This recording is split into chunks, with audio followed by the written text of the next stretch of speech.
Olá amigos, sejam bem-vindos a mais um vídeo do meu canal. Eu sou o Lucas Knipe e vamos falar sobre o US Open. Vou fazer um plágio do Anthony Curti, o comentarista da NFL pelos canais ESPN, que sempre após cada semana do futebol americano fazia um quadro vencedores e perdedores. Vou fazer isso sobre os tenistas, né? Quem são os vencedores ao sair do torneio? Porque assim, dentro de cada realidade, tem tenistas que saem maiores do US Open e tem tenistas que saem de cabeça baixa. Não vou dizer menores, porque aí eu acho exagero, mas abaixo de suas expectativas, sem dúvidas. Então eu tô aqui para comentar um pouco sobre isso e eu peço que você deixe seu like, se inscreva no canal, compartilhe este vídeo e se você gostar da ideia também comente aí, porque eu posso estender também para outros torneios. Primeiro os vencedores, a gente tem que falar obviamente dos campeões, Aryna Sabalenka e Jannik Sinner. Primeiro o Sinner, né, ele basicamente passou por cima de quase todo o oponente que enfrentou. O que a gente colocava mais obstáculos para uma vitória era o Daniil Medvedev, né? E eu acho até que foi o jogo mais difícil que ele teve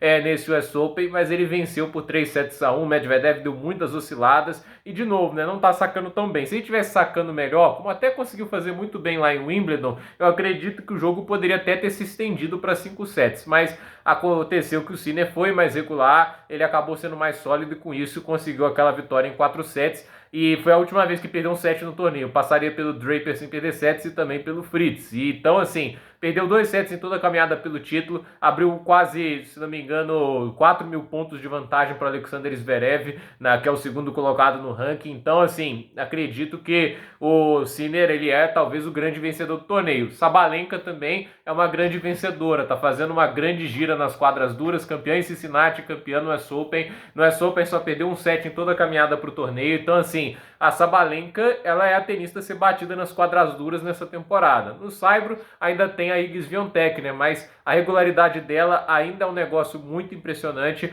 e eu acredito que a Sabalenka, né, é a tenista a ser batida para esse final de temporada, visto que a gente permanece nas quadras duras até, obviamente, começar a gira de saibro do ano que vem. E assim, também para falar aqui dos vencedores, né, que não, obviamente não são os campeões, mas dentro do que poderiam fazer, Taylor Fritz é um vencedor, finalista de Grand Slam pela primeira vez, ganhou de grandes nomes em sua campanha, Alexander Zverev, ganhou de Matteo Berrettini, Casper Ruud. Tudo bem que o Ruud em quadras duras já era esperado que o Fritz vencesse, né, mas ele suportou a pressão nas semifinais, não fez a grande partida dele, mas ainda assim deu um jeito de vencer do Tiafoe e mostrou grande resiliência, espírito combativo. Ainda há coisas a resolverem no jogo dele, mas é inegável que é uma final de Grand Slam muito merecida e as vitórias que ele teve, principalmente à frente do seu público natal, foram realmente fantásticas. Então o Fritz sai como um grande vencedor do torneio, além, é claro, de se colocar em ótima posição para se classificar para o ATP Finals e não defende grandes pontos nesse fim de ano. Se ele manter o nível de desempenho que teve no US Open,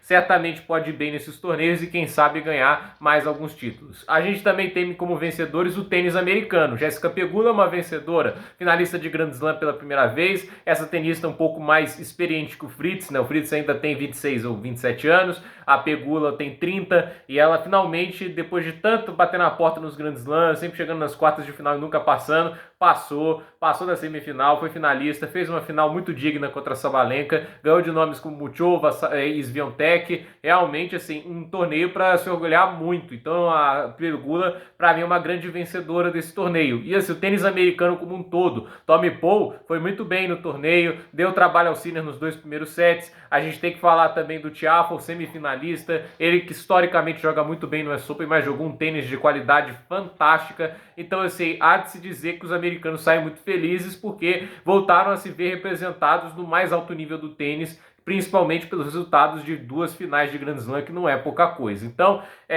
isso daí também tem que ser dito. Alguns outros nomes que a gente pode dar, algumas menções honrosas, né? Eu poderia pensar aqui no nome do Alexei Popyrin, porque ganhou do Djokovic, ele acaba de ganhar o Masters 1000 em Montreal, não foi bem em Cincinnati, havia muita pressão como cabeça de chave para ter bons resultados no US Open. Passou das 2 primeiras rodadas que eram bem acessíveis, sem dificuldades, o que é muito bom, e ele conseguiu vencer o Djokovic em sua primeira partida na Arthur Ashe. Acho que poderia ter jogado melhor contra o Tiafoe, desperdiçou oportunidades no segundo set, mas ele mostra que está cada vez mais próximo do nível lá de cima do que o de baixo. Então, assim, essa parte da gira americana para ele é positiva demais. Esse é um fim de ano, na superfície que ele mais está jogando bem, ele pode subir mais no ranking, lembrando que é o 21º na corrida para Turim, ou seja, o 21º do mundo na temporada. Isso é muito positivo para quem começou essa gira americana como 60 e cacetada da corrida para Turim. Então, parabéns aí ao Paul Pirin por essa conquista. E assim, a gente pode dizer também, Draper, um grande vencedor do torneio, é um cara, muitas lesões atrapalharam na carreira, foi semifinalista, chegou até essa fase sem perder sets. Óbvio, contra o Sinner o negócio mudou, é um tenista muito mais difícil do que aqueles que ele havia enfrentado,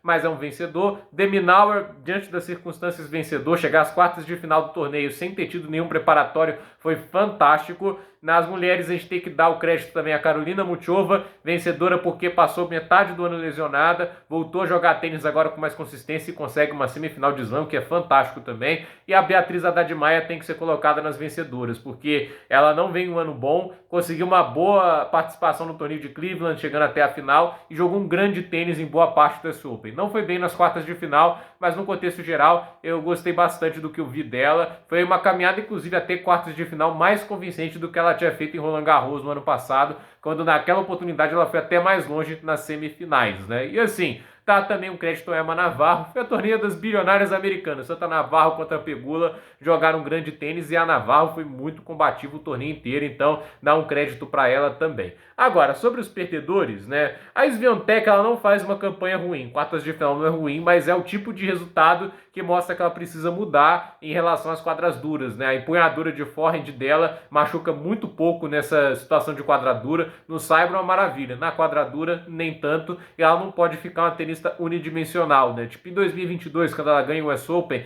ela ainda tinha uma vantagem grande o suficiente das rivais para ser muito competitiva até mesmo nas quadras duras. Quando chega a Sabalenka, Rybakina e tantas outras tenistas crescendo, o negócio fica mais difícil. Me dá a impressão que no saibro ela continua dominadora, mas nas quadras duras o negócio muda de figura, e eu acho que em vez de ela evoluir na quadradura, as outras deram um passo à frente em relação a ela. A gente não está conseguindo colocar ela como uma favorita em torneios como o US Open, e para mim isso chama bastante atenção. Helena Rybakina também é uma perdedora, nem entrou em quadra, mas 8 desistências esse ano por motivos de lesão e doença é um negócio difícil de a gente absorver, é um negócio bem complicado. Então, Rybakina também entra no pote das perdedoras do torneio. No masculino não teria como não citar o Carlos Alcaraz. Segunda rodada no US Open, derrota em sets diretos por Botic van de Zandschulp. Foi um resultado tenebroso, né? Tipo, o Alcaraz jogou um tênis muito fraco, já tinha feito uma participação ruim em Cincinnati, mas essa no US Open chama muito mais atenção, né? Em Cincinnati eu dou muito mérito ao que o Monfils fez, ele era um tenista perigoso naquelas condições. Agora, ia ser a primeira partida do Alcaraz em quadradura depois do que aconteceu lá nas Olimpíadas, mas essa no US Open, né? Tudo bem que o Van de Zandschulp jogou bem, mas o Alcaraz jogou muito mal, e a gente tem aquela impressão, né? Quando os tenistas tops jogam ali metade do que sabem nessas circunstâncias, vão levando o jogo e dão um jeito de virar. O Alcaraz não fez isso. Eu acho que o tweet que melhor resume isso é o Mundo do Tênis. Segue eles aqui no YouTube, nas outras redes sociais, né? São muito bons. E fala assim, ó, vai ter que jogar o fino se quiser virar esse jogo, que tá 2 sets a 0 pro Van de Zandschulp. Aí quando termina o terceiro set, jogou o grosso, tá eliminado, né? Outro nome que a gente tem que citar como perdedor, Novak Djokovic.